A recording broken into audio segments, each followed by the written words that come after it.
En este momento lo que estamos grabando es parte ya del curso de terapia akáshica, es un fragmento chiquito, y estamos pasando en revista todos los aspectos de la terapia akáshica, lo que nunca hicimos en una forma tan moderna, etc. Es cierto que cuando yo lancé la terapia akáshica hace varios años, había 40, 50 libros, ya son más de 100 y vamos por mucho más. En el libro de Sanar Sin Frontera, precisamente en uno de los capítulos, creo el capítulo 8, 7 Belarga, redactado por nuestro amigo Raúl Armencha, empresario, decía que un día pensó que me había tomado en falta, porque él había escuchado que yo decía que yo nunca me quedaré 30 años haciendo lo mismo. Siempre contaba que me horrorizaba alguien que está en una despensa y que dice, hace 30 años que hago lo mismo, o alguien que me repetía, hace 30 años que hago tal cosa, y yo me había jurado hace 30 años de nunca hacer lo mismo 30 años. Entonces, mi amigo Raúl esperaba tomarme en falta y decir, viste, lo hiciste hace 30 años que haces terapia akáshica. Y aquí di, perdón, Moshe Watson, no es así. Hace 30 años que yo hago algo extraordinario que nunca se repitió 2 veces igual, y es tan extraordinario lo que vemos desde el punto del profesional de terapia akáshica que verdaderamente estos 30 años pasaron como 3 días, 3 semanas, 3 meses o 3 años si quiere, pero no 30 años. No tengo la impresión de hacer lo que estoy haciendo desde hace 30 años y si Dios permite lo haré 30 años más, veremos. ¿Qué quiero decir con este? Imagina, estás sentada. Tú tienes tu máquina de evidencia que te garantiza que puedes ver no todo, sino lo máximo de lo que necesita tu paciente para ser sanado. Bien. Y lo extraordinario es que la máquina te mostrará lo que necesita este momento en el cual se presenta a vos y no todo lo que necesita porque sería un maremoto de información. Entonces, el paciente se siente, nos expone el problema que tiene, un problema matrimonial y luego un problema profesional, un problema con un de los ciertos, problemas de la vida cotidiana. Bien. El paciente te lo aclara, ese claro, problema. Sí, el paciente nos dice por qué viene a visitarnos. El problema es que nunca sabe verdaderamente por qué viene a visitar.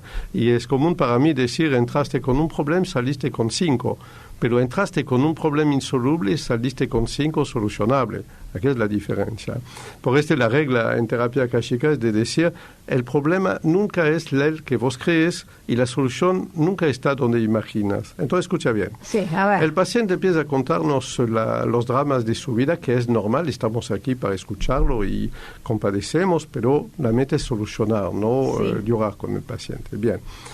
Y a medida que habla el paciente, en evidencia vemos aparecer un animal horrible a sentarse sobre el hombro derecho de la persona. Empezamos a ver transparente una parte del cuerpo de la persona. Empezamos a ver una aceleración cardíaca que no exista, pero que está en el mundo energético. Aquí viene la pericia del terapeuta akáshico, lo que aprende durante la formación. Aprende que si ve un objeto o un animal, significa que hay un ser invisible, que el color de este objeto determina si es negativo o positivo. Si es negro es forzosamente negativo, magia negra, contaminación. Si es blanco es positivo y si es dorado es de origen divino.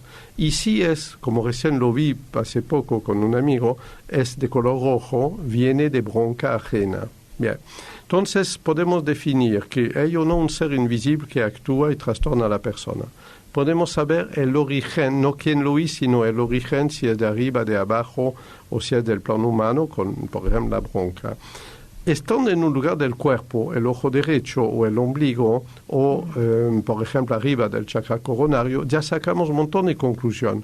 Este se llama la anatomía bioenergética. El ojo derecho es el que ve el futuro y lo positivo.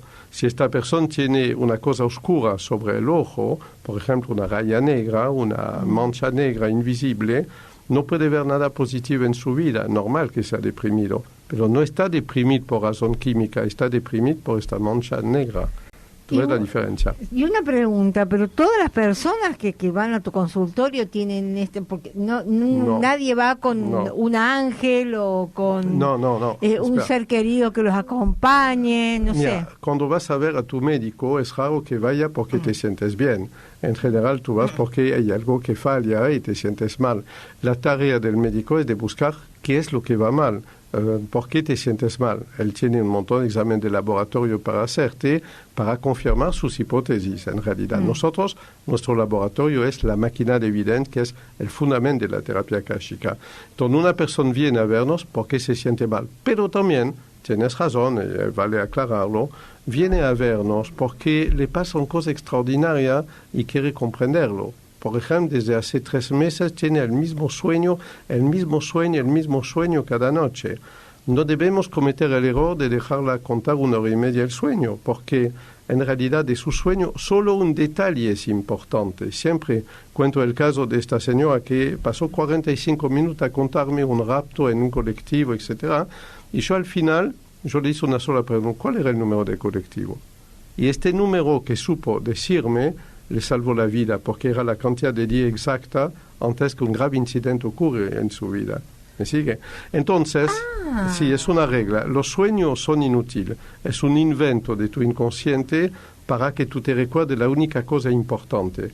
Si el número 62 hubiera aparecido en el sueño, jamás se lo hubiera recordado, pero con toda una historia terrible de rapto en colectivos, se lo recordó.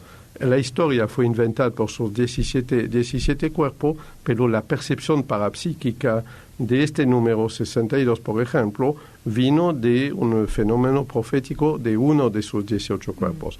Es cierto que mucha gente viene con cosas positivas. ¿Sabe la más bella de todas? A ver, contame. La más bella para mí es cuando viene una mujer embarazada y dice: yo acabo de descubrir que estoy embarazada. Miramos en su vientre con la máquina y aquí vemos un destello blanco luminoso extraordinario que es un ángel. Debemos dejar de creer que los ángeles tienen alas, tienen una linda ropa blanca y son de ojos azul con lindo cabello rubio. Dejémoslo a los pintores y a la imaginación. Un ángel es un punto informático, es una energía informática que tiene el mismo formato que un software.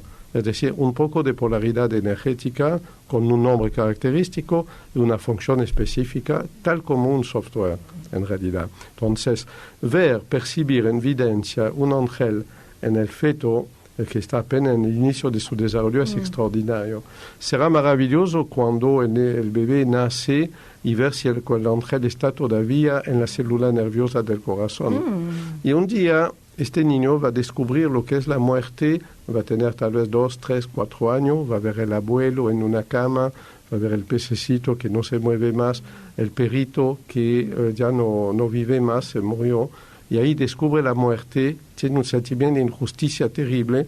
Parece a este momento que se le retira este ángel del corazón, porque adquirió la conciencia del bien y del mal.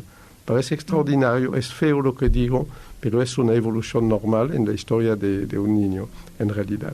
Continuamos. Entonces, el terapeuta akáshico está entrenado a ver la persona desde afuera y descubre una enorme cantidad de cosas sobre el cuerpo de la persona, desde la evidencia, y sabe qué es, sabe cómo interpretarlo, puede calcular desde hace cuánto tiempo está contaminando la persona y si es un producto de magia negra o no. ¿Y de qué manera se puede contaminar él mismo, tocando, por ejemplo, él mismo, cómo se contamina el cuerpo? Tocando objetos cargados de magia negra, aunque si no fueran destinados a vos especialmente. Bon. A partir de nosotros tenemos una segunda etapa posible que es mucho más terrible, estresante para el terapeuta, pero indispensable. Nos metemos adentro del cuerpo de la persona, es decir, imaginamos la persona vacía como un maniquí de plástico, nos metemos en su cuerpo con la máquina de evidencia, que no es sin ningún riesgo ni para nosotros ni para la persona en realidad, y miramos a través de sus ojos. Y aquí empezamos a sentir cosas maravillosa, espeluznante o nada. Así complementamos el diagnóstico. No contamos todo esto a la persona, solo que por preguntas indirectas intentamos verificar si el dolor que sentimos en tal lugar, por ejemplo, de la pelvis, entre la ingle derecha y el ombligo, siente un dolor en este lugar. Preguntamos a la persona si siente esta pesadez en el pie izquierdo, que no es la misma en el pie derecho. Por pregunta indirecta verificamos las aserciones que hacemos. Obviamente el terapeuta akáshico tiene que tener un enorme conocimiento de la bioenergía humana y es un pilar de la formación mismo. Lo mismo que un cirujano tiene que tener un amplio conocimiento de anatomía y fisiología, el terapeuta tiene que conocer un gran conocimiento, tiene que dominar un gran conocimiento de anatomía y fisiología del cuerpo bioenergético. Porque a veces, yo creo que casi todos, sentimos cierto dolor en ciertos momentos. Una persona que esté estresada y va a tu consultorio, quizás tiene, no sé, un problema de estómago o una contractura en la espalda. Y a lo mejor cuando está de vacaciones o se toma unas largas vacaciones no tiene ese síntoma. Sí, aquí la meta nuestra es de definir rápidamente si este dolor es solamente fisiológica, entonces el tema del médico. Si es un dolor de tipo psicológica, por ejemplo, una resistencia al lugar de trabajo, es del campo del psicólogo, reorientamos. Si es un dolor de carácter psiquiátrico, una forma psicótica de que se manifiesta de una forma rara, es para el psiquiatra. O si este dolor está causado, multiplicado, ampliado por un tema energético, entonces caso para nosotros. Pero este no es toda una consulta de terapia akáshica, este es lo básico, lo que hacemos en una primera entrevista, porque mucha gente viene a vernos para ver cuál es la misión de su vida, cuál es la razón de existir. Esta es la más grande y más bellas consulta que hacemos. Encontramos cosas inimaginables.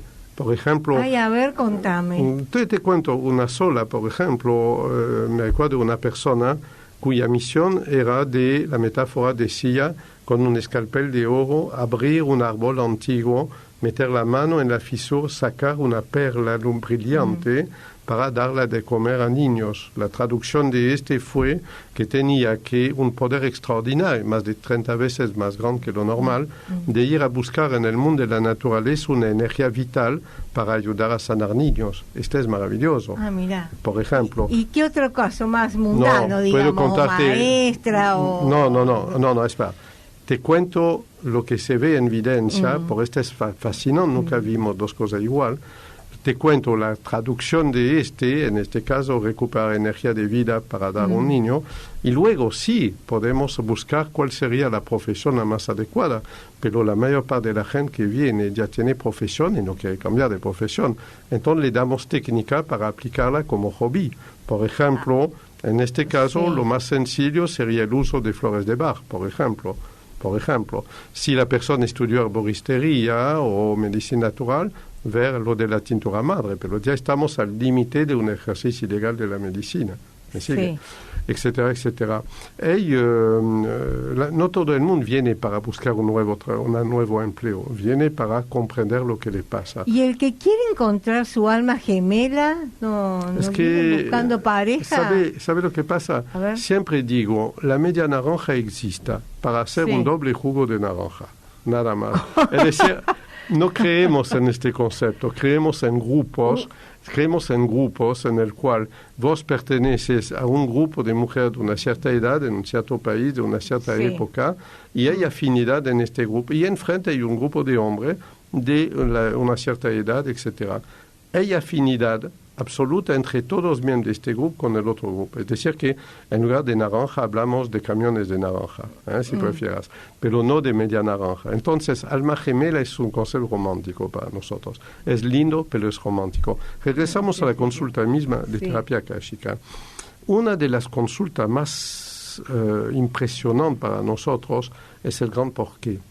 Yo me recordaré siempre del caso de esta señora que vino, tenía 80 años o 75, no me recuerdo, nunca tuvo marido, nunca tuvo hijos, por discreción no le pregunté si tuvo amante, pero es asunto de vida privada, y me dijo una frase que no pude creerla la primera vez. Me dijo, en mi vida nadie me amó, nunca encontré amor, yo tengo mi capacidad de amar intacta, amo a todo el mundo, pero nadie me amó. Obviamente no la creí, hasta que yo verificara en evidencia si lo que decía era cierto. Si era cierto, nadie la amó. Y era una mujer simpática, gentil, amable, no había nada en ella que podía provocar repulsión. Entonces aquí la obligación fue descubrir el gran porqué. Claro. El gran porqué implica un buen dominio del nivel 3 de terapia akáshica, acceso a los planes divinos, ver la misión de vida y todo Duró varios minutos y yo le pregunté, ¿hay una pulsera de oro que heredaste de tu familia, que está en tu familia desde hace muchos años? Yo estaba verificando. Sí. Me preguntó cómo lo sabía. La razón era en mi mesa, mi máquina de evidencia. Y yo le expliqué, adentro de uno de los anillos de esta pulsera hay algunas moléculas de un oro alquímico que viene de un maestro antiguo, un oro de transmutación alquímico. Y esta pulsera tiene el poder de multiplicar miles de veces las oraciones que harías adentro de esta pulsera. Entonces, yo le enseñé cómo grabar una vela de un pedido espiritual, meter la vela rodeada de la pulsera en el pie sin que el fuego la tocara, y esta mujer hizo cosa extraordinaria. ¿Por qué no encontró amor? Finalmente, porque su misión era extraordinaria. En los planes de Dios, ella era depositaria de esta pulsera, y esta pulsera le permitió de hacer un muy gran bien en su vida. Luego no la seguí, pero se fue sonriendo, feliz, porque encontró un sentido a todo su sufrimiento, que era la ausencia de amor ajeno. Tú ves que no puede, yo lo vi una única vez en mi vida, en decenas de miles de pacientes, hubo un único caso de este tipo. Obviamente los grandes porqué terribles, por qué mi hijo murió en un accidente de coche a los 16 años. Esto es terrible, es absolutamente terrible. Y ahí sí tenemos que pedir permiso a la persona para ir a ver el alma del hijo, si sufre todavía o no. Y cuando descubrimos que el alma sufre, primero tenemos que enseñar una pequeña ceremonia funeraria que hay que hacer durante 72 noches, de unos 5 minutos. Y luego tenemos que encontrar el gran porqué. Y ahí el gran porqué de este sufrimiento puede ser también cualquier cosa. Puede ser que este chico iba a ser un criminal grave en el futuro. Puede ser que la madre tenía que tener este sufrimiento para comprender el sufrimiento de las otras madres que perdieron un hijo. Y de según lo que dices, el profesional toma una responsabilidad kármica extraordinaria. Claro. Tú ves una madre destruida que hace 10 años murió su hijo y está tomando antidepresivo, piensa el suicidio, etc. Es terrible, es una de las cosas más insuperables de todas. Y en realidad, en convencer a esta madre que tiene que meterse en una fundación, tiene que reconvertir este sufrimiento en algo productivo y tiene que ayudar a otras madres a superar es un trabajo grandioso y es una orden que recibimos desde los registros akáshicos, el mundo invisible o lo que sea. Entonces, porque nunca encontré dos consultas iguales. Y comprendes cómo nació la terapia akáshica. Sí. 30 años, centenas de miles, para no decir millones de investigaciones de este tipo, y apareció la famosa lista 3 que está al final del libro de Sanar Sin Frontera, donde cuando alguien de cualquier rama diría un dolor de hígado del lado derecho significaría tal cosa, nosotros contestamos, puede significar 67 otras, ven la lista 3.